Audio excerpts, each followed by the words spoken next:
Let's talk about Rachel Reeves. She's gone to Davos, where they have the World Economic Forum.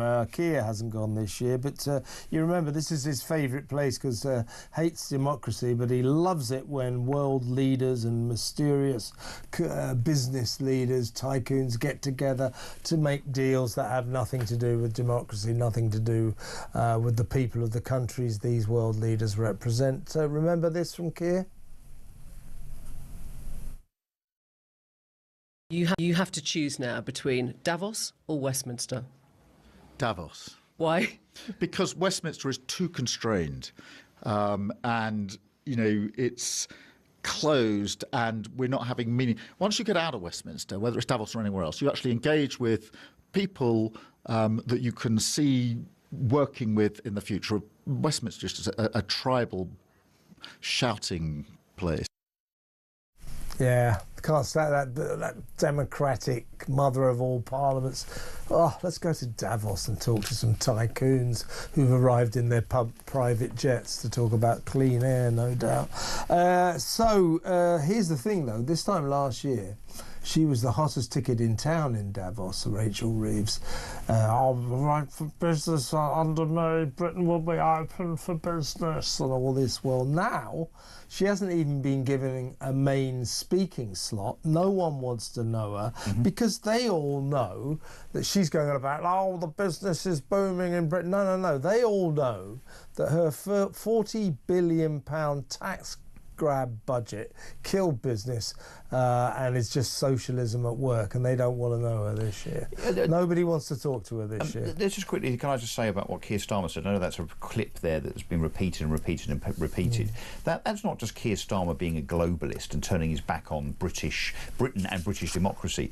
That effectively you could interpret it in terms of what he said there about the future, meeting people that are people you can deal with and work with in the future. It's almost like he feels he's feathering his own commercial nest later, where all these politicians go off to become non-exec directors and board members and so on. Anyway, so Rachel Reeves has no credibility as a Chancellor, economist or money person whatsoever. We now know that to our cost in Britain. The thing is, that has now filtered through to Davos. All of the entrepreneurs, the business leaders and indeed the political leaders know that she has no clue and no credibility. So therefore, they're not going to want to talk to her. They're not going to want to be associated with her, and that's why she hasn't got a speaking slot. The audacity, really, of Rachel Reeves, or maybe naivety, maybe it's arrogance, maybe it's incompetence, it's one or both of those, that she thinks that she can go to somewhere like Davos, having just rinsed Britain in the worst budget that we've ever had. The worst budget. Yes, by way of doing what she's done in terms of the £40 billion tax, as you reference. Half of that, by the way, on businesses by way of national insurance for employers. But it's the message it sends to businesses here and, of course, abroad. If you set your stall out as a government very, very quickly in your first 3 or 4 months in government, whereby you're saying that we are going to be high tax and high regulation, what that sends out as a message to those business people across the world and those those leaders of those countries is that we're effectively closed for business. So why would anyone want to sit there talking to Rachel Reeves about investing in this country when she's effectively turned the taps off? She's killed the country economically. It is hypocritical at best. It's ludicrous. Two people in the frame right now. Peter Mandelson, who Starmer has appointed as our ambassador in Washington, the most important diplomatic job that there is for Britain. Our oldest ally, America, of course, the special relationship. Well, Trump didn't even invite him to his inauguration. In the past, he's called Trump a white supremacist. Trump doesn't even want to know him. So Mandelson is going to be an also-ran. Yeah. Trump might decide he could actually veto Mandelson as British ambassador, and he may well do that.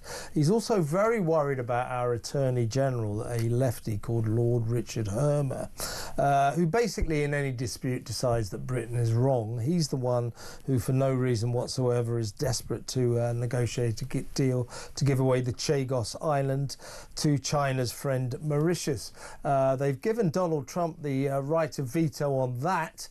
He'll make a decision on that tomorrow. He's going to say no. know, isn't he? Well, but also they brought back Jonathan Powell, who used to be the chief of staff for Tony Blair and was also one of the architects of the Chagos deal. And they're going to put him in charge, apparently, of doing a trade deal with Donald Trump. Donald Trump, who doesn't want us to do that Chagos deal for obvious reasons, is going to look across the table at Jonathan Powell and say, well, what are you doing here? You know, you're not my politics, mate, so why on earth would I want to negotiate with you?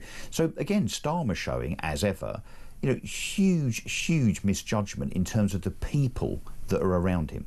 So Rachel Reeves isn't going to get any deals. And Rachel Reeves also, Kev, I'm afraid, thinks that growth comes from the public sector. She thinks that growth comes from people investing here. I'll tell you where growth comes from. It comes from hard-working people that then become consumers and buy stuff, but particularly from businesses, entrepreneurs, wealth creators.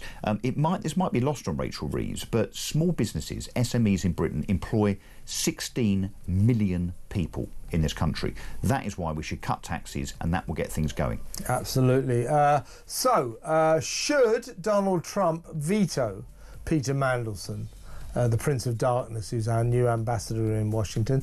The president has the right to say no. Should he say no to that old Machiavellian schemer, a man who's been in more trouble than most people in his checkered career? The Prince of Darkness. Should he get rid of Richard Hermer, or should he? Is he right to object to Richard Hermer, the left-wing Attorney General, who wants to give away the Chagos and thinks that Britain is automatically wrong in any given dispute that he's in? Because, of course, we're imperialists, aren't we?